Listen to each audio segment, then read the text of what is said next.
Hello, my name is Mike Pruzinsky from Reed Manufacturing in Erie, Pennsylvania. I'm here at the WWETT show in Indianapolis to show you the feed tap. This is a feed tap setup on PVC.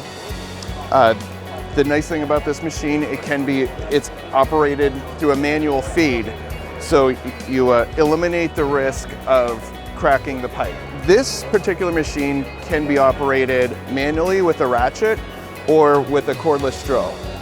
I'm not going to actually perform the tap with the cordless drill on this particular pipe because it is PVC, and for PVC we recommend manual operation only.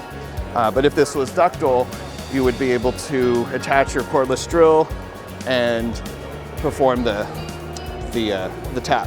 There are bits included with the machine to retain the coupon bit. We include magnets with the machine to keep that bit.